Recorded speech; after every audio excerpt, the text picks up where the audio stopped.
All right, thanks. There's been a lot of coverage on this next topic in the papers too, and this is one topic would have been nice to have kind of the key opponents involved, but it has to do with allegations of secret meetings, and I think I was kind of involved with this settlement process when the whole FERC thing first kicked up, which ultimately led to where you guys are at, and there's some pretty strict protocol that drives these meetings, but I guess I'd like to hear from whoever's interested in responding to this.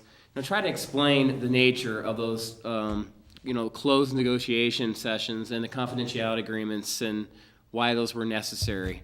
Whoever's comfortable with taking a crack at that. Becky? I could try to take a crack at it, and then others can weigh in. I think one of the first things that needs to be said is who was at the table? There were many parties at that table. For example, Klamath County was at the table, and we elect Klamath County commissioners to represent us. They were at the table. I already shared in the OFF project, there are two different viewpoints. Both viewpoints were represented at the table. So, tribes up and down the basin, project irrigators. I guess I would just ask the question, who wasn't at the table that should have been there? If I could just interject, I think that the point that's been made is there are some folks within the community that feel they should have had a seat at the table and didn't. And that really goes to, and you all know there's very decent folks that live here in Klamath County, and that goes against their sense of decency towards their fellow citizens. So, I guess I want to say the problem I have with that is one of the people who's been out there saying, backroom deals was at the table the entire time from the very beginning. So I just think that needs to be called out a little bit.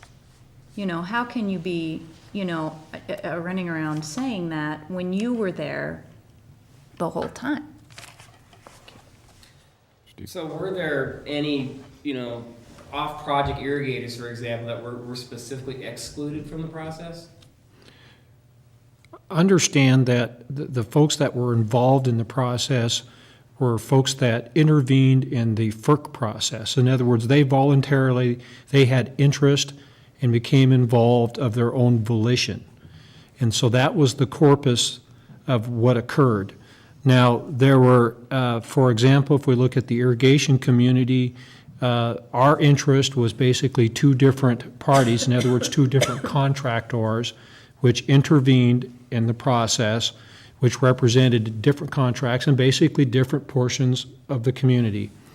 Having said that, there were some folks that said they were excluded, but at no time was any participant barred from bringing any asset or any other person in which supported their position.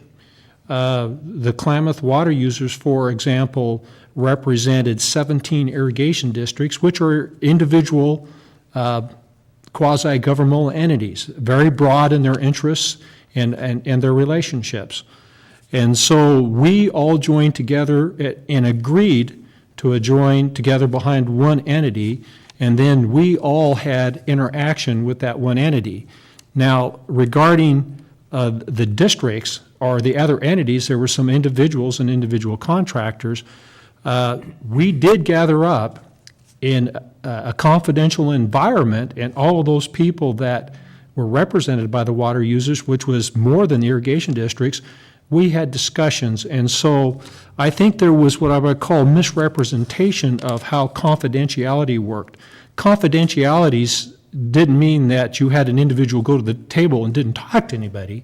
That means that you didn't want to negotiate your contract in the press or in what I will call a purely public venue where it was driven by public sentiment instead of the facts. So entities had different ways that they approached that. The Klamath water users met with its constituents and its boards, which at times was hundreds of people, and had discussions about what was going on in the agreement and consulted with the constituents.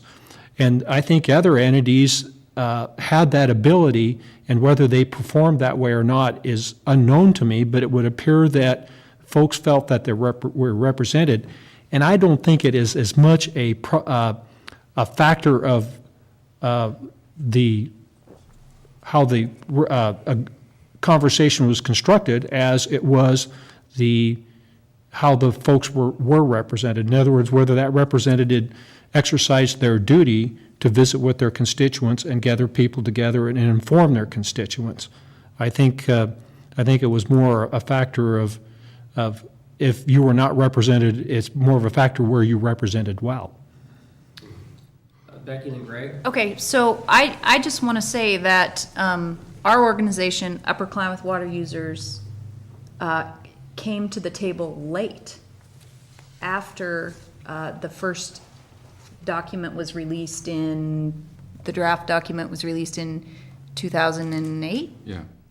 Okay, so what I will tell you is that the folks that were at the table for the off project at that time were not about 2 individual landowners in the off project.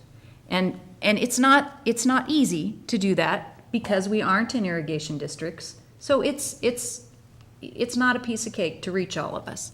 But what I will say is that when that document released, there were maybe 5 landowners in the entire off project who were privy to the agreement and what was going on. And I think that's unacceptable, and that's why we formed another group, because we said, hey, our future is not secure in these hands. I just want to clarify, are you saying that the folks involved in the settlement talks wouldn't send it to anybody but those 5, or are you saying Yes. that those 5 wouldn't share it with their constituents? They did not share it with their constituents. They did not share it, and I think part of that might have just been human error, misunderstanding what a confidentiality agreement means. A confidentiality agreement does not mean that you cannot share information with your members. I mean, absolutely, you should be sharing, and that's how we operate. We kick things out to the membership and let them know what's going on. It's important. And at the same time that we have 5 people understanding what's going on in the off project, we had how many landowners in 2008 in the Klamath project that knew what was going on? Would you guess? I mean, All the members, boards of directors, which is a large number of folks since you have 17 plus individuals. There was there's almost 10 individual contractors and whatever, and their families, and so it could be what I call hundreds of people with staff and everything we're communicating. Greg? I just want to add, and directly, Dan, to your question, in my opinion, and it's what these guys have said, anybody could have been in the room there. There was some commitments at some point, sign a confidentiality agreement, and let me just talk about that for a second. We were dealing with litigation, the adjudication, the relicensing process, the FERC relicensing process, which is essentially litigation. And so there was a need to be able to have a discussion and not have that stuff used against you in a legal proceeding. So that was what that was about. The meetings weren't secret. Everybody in the world knew. Herald News was reporting that there's meetings. But they were confidential for those reasons. And so there was commitments that parties had to make, and especially parties who wanted to come in late, because there had been a lot of progress made up to that date. We weren't going to start all over. Some parties were unwilling to accept that progress to that point. So, and I agree. I mean, some of the people I've seen arguing or being the loudest about secret meetings or we didn't get to participate, man, I sure spent a lot of time talking to them behind those closed doors, allegedly. You know, as this process went along, I was hoping you had Dan, something. actually, I just wanted to chime in, because while I can't speak to the KBRA, I did mention earlier that Pacific Corp has settled a series of FERC relicensings, and all of those like this, in meetings and negotiations where we're sharing sensitive business information, we always insist on confidentiality. It's just standard business practice.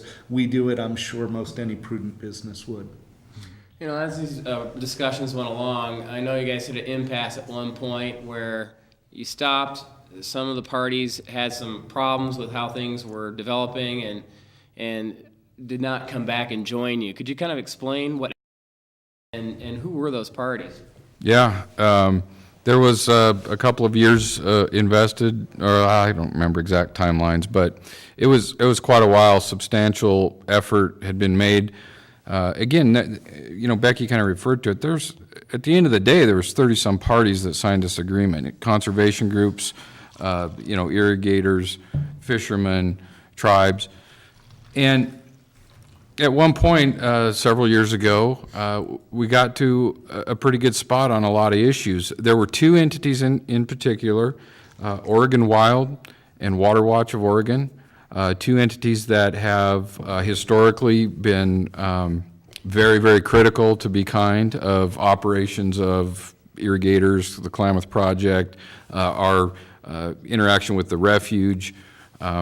So they had some very strong feelings about limiting water supply further to the Klamath Project, eliminating any kind of agriculture on the refuges, which is an important part of our viability here.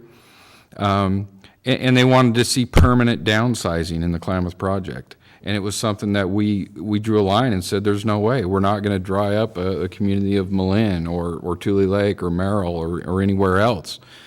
And so it got to an impasse, and essentially the way the process, it was done. I mean, you know, you had to have, at that point, you had to have some consensus about moving forward, and you had two parties objecting. So the Bush administration was in the room at that point in time, and when this whole process was started, they threw their hands up in the air and said, we don't know how to go on because we don't have agreement. And you had 20 other parties sitting around the room saying, man, we've invested this time, we're not willing to stop. So a few of the tribes, the Klamath water users, we started a new process, and we invited other parties to the table. There was an agreement to sign that you agree up to this point, and the reason for that was Water Watch was welcome back in the room, but you had everybody else going down one path. They would have had to agree that this is where we're going. Those two parties couldn't get there, so they were no longer part of the discussion. It's interesting. Thanks.